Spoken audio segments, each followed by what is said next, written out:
Hey guys, Kurt from Time Machine Transport. So this is part 3 of removing the gear housing for a Detroit 60 series. So this was that big plate. This was the pulley. I had to do a 3-part video because after the part 2 I put it on pause and I got another phone call. So I used this bar to get in there, and basically the pulley right there on the creeper next to the fan, that basically popped off and just fell. But that big plate on the workbench right there, that round one, the first one I showed you, I stuck a bar behind there and just kept prying it, and it eventually came off. So, got all the truck or the motor and everything power washed. Looks pretty good. I know it looks dingy, but oh well. Anyways, my shop's a freaking mess right now. I got grease and shit all over the place. So, what I did was I pulled the forklift up and I used 2 of the head bolts to, I was going to use 4, but I didn't want to put my extension on the forklift because, I don't know, I don't want to use its strap and all that other shit. So anyway, so I used 2 bolts, front and back, on the one side. Now, the problem is these bolts, they don't fit through the link of the chain. So what I did was I took a couple padlocks I had and just went into the padlock, if you can see that, and then the bolt just kind of went right in there into the padlock, so it should hold. I mean, it's basically the same as a chain. So that's a little trick. If you do have a bolt and just a regular size chain, you can grab a couple big thick padlocks and stick them in there, and then, like I said, just stick the bolt straight through the padlock like so. All right. Now I raised the forklift so that the chain is tight, and the reason why I went on this side was because I went on this side initially, but I was afraid that it was gonna slide off the forks. I'm still a little worried about it because this motor is super heavy. So what I did was I ran a chain over the cage and just choked it right here to prevent it from sliding. So now, and then I put a board here between the frame and the motor, so that way when I do take that motor mount off, the motor's not going to shift like that. The board should help it from doing that, I hope. So I'm going to put you on pause and I'll give you the sizes to take that off again. Alright guys, I got the front 4 bolts out. It's a 24 millimeter. Yes, 24. So, I didn't really need the bolt here. Everything is pretty tight, so that's a good thing. That's what she said. Anyways, the bolts were a little snug, so I might have lifted the motor just a little bit too high, because I can see my housing is a little bit higher than the bracket, than the motor mount. So unfortunately this one here is an 1 1/8 inch, but I got to get up underneath this frame, underneath the truck, and take a inch, I don't know what, it's probably 1 1/8 inch bolt, I mean nut, on the bottom. But I'm going to see if it does loosen up, because the bracket itself is pretty loose. So I don't know what kind of, must be like a rubber, some sort of rubber motor mount piece underneath there, so to absorb the cushioning of the motor going up and down, I would assume. Like I said, I'm not a mechanic, I don't pretend to be one, just remember that. So let me go ahead and see if I can loosen these up and put you on pause. And but I got to take this bracket off the mount, because there are bolts on the housing behind that motor mount. So I'm gonna put you guys on pause. Okay guys, I'm back. All right, so that's how I had to do it. Yeah, the nuts were there's a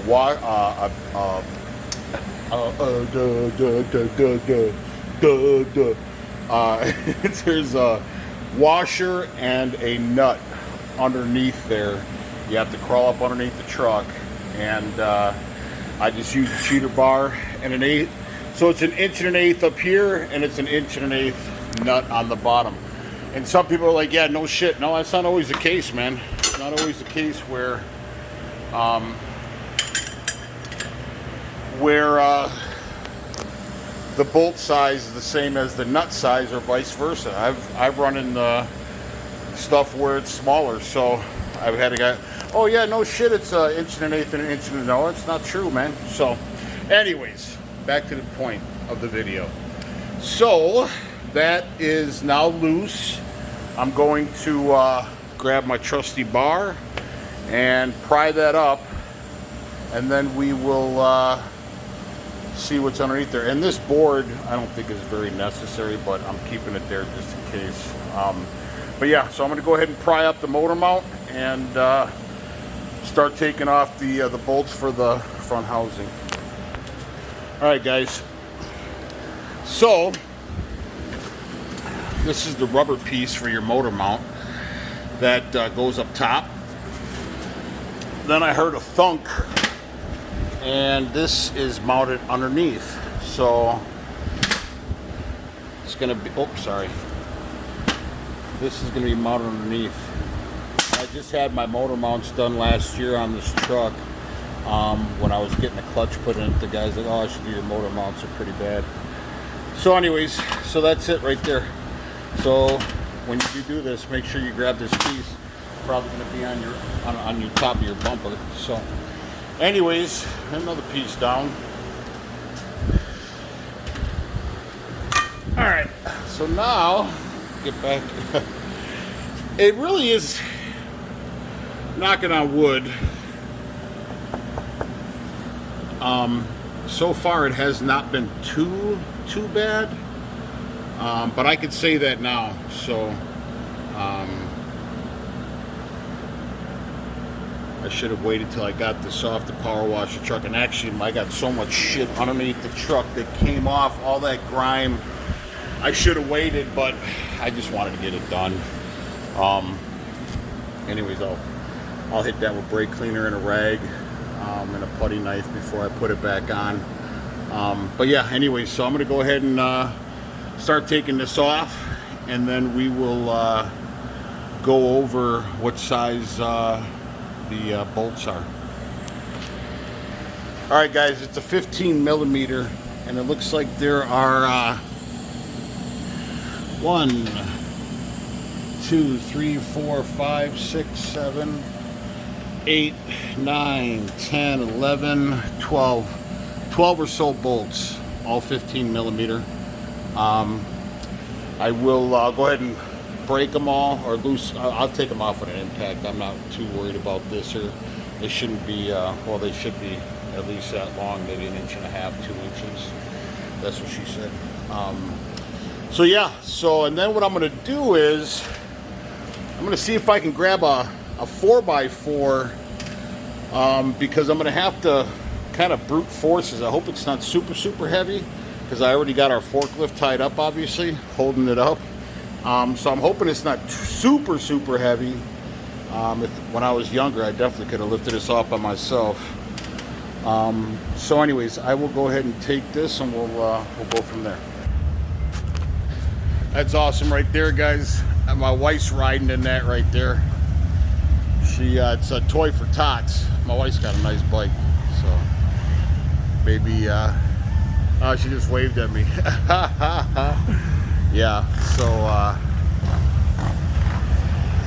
yeah, everybody's waving high, waving high, waving high, waving high, waving high. I like that orange one. My wife's favorite color is orange, so that's awesome. That's awesome. That's cool. That's cool. Yeah, that's awesome. That's awesome. Yeah, it's a ride for a bunch of Harley riders get together, and it's called Toy for Tots. So that's I heard the sirens, and then I heard the bikes, and pretty cool. Very cool. That's a lot of bikes. I got to get my bike back. I used to ride. That's very cool. Not part of the video, but very cool. Very cool.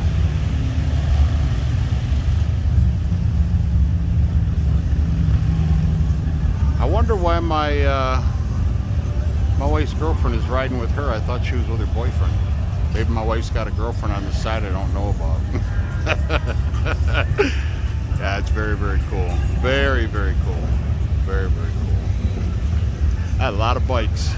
Yeah. That's definitely a Wisconsin thing for sure.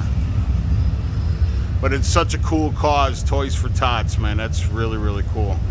Burlington, Wisconsin is where they gathered today. And they traveled 100 and some miles, I guess. Oh, that's a cool one. Look at that one right there.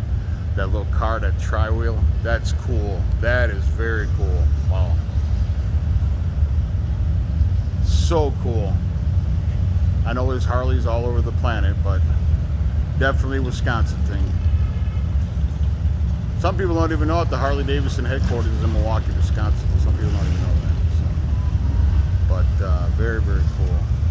Thought I heard the police department with the sirens, and then you got the guys and gals with the trailers. People that are. That's cool. That's very, very cool. And here comes. We do have an excellent police department here, Burlington Police Department.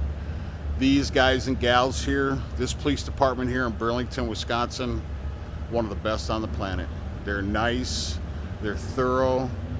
They come by here at the shop. I know a guy who was a cop over here, Sergeant Fisher. He retired, and they come over here and I had my door opened one time. Well, that's it. I had my door open one time. I had the truck I think I had my trailer in the shop. Anyways, it was thick and I had to close the door only so high, so I called Burlington and asked them to do some extra patrols over here, and they came by and they did some checks on me. Look at my shop, man. It's a freaking pigsty with all that oil from power washing. Anyways, so back to the point of the video, Kurt. I'm sure my wife's gonna come over here. So I lied. There's 2, 4, 6, 8, 10, 12, 14 bolts. But there's a creeper bolt here, a little sneaky one right there that I did not see. So I don't know why that's there. I don't know if it's for timing. I can see it kind of. Let me grab my flashlight real quick. Nope, it's just there. Gears all look good. That's a good thing. Although I do have some shavings right there. I don't like that. Anyways, so not part of the video. Once I open this cover, I'll be able to look at it. So, but anyways, so excuse me. So because I'm doing it on my own, and our forklift is now taken up, now I have to get creative. So I have a bunch of wood that I prop up on trucks or whatever sometimes, or trailers. So what I'm doing, I'm taking a 4x4. If you're doing this on your own, it clears underneath the bottom there to the oil pan. So my plan here is to take out this creeper. I'm going to pop these 2 bottom bolts in as actually no, I think I'm going to keep 2 top bolts, because that way I can take all the bolts out. I'm going to just hand tighten, just a couple top bolts here, just so they thread in a little bit to keep it from pounding down onto the ground. So I'm going to remove this hidden one right here, the little creeper. I'm going to pull them all out, and then I'm going to take and start unscrewing this, and I'm hoping that the gasket or there's not a gasket they make for this. You actually have to use RTV silicone. I got a bunch of stuff here at the shop. It's good to like 675 degrees. So that's the plan. Remove all the bolts except for these 2 top ones, and then probably actually I think I'm going to remove all of them, and then I'm going to get a putty knife or a pry bar, or maybe even just a mini sledge, and I'll tap it. Maybe I'll get lucky and she'll fall onto there. I can work it off of the pulley, or I don't know what the hell that's called. It's probably for the camshaft, obviously. Or not obviously, but it's probably for the camshaft. So when I do this, I might be able to walk it off, and then right onto the 4x4, I'll lean it up against this metal piece here, And then I'm going to take a 4x4 and see if I can cut it to size to wedge it underneath where the camshaft wheel is there to the frame, and then that way I can go ahead and get the forklift out of here. So that's the plan. Let me see how it's going to go. All right, guys, I did not have to leave any bolts in. So, all right, here we go. I'm going to pop it with I got a thin, let me see, what the heck did I do? Oh, right here. I have a really thin pry bar. I'll see if I can get it in there and then just kind of tap it with the sledge. Put you guys on pause because I need both hands. Actually, I found a nice little pry point. So I just stuck my bar in there, and you could hear it kind of giving up or giving a little bit.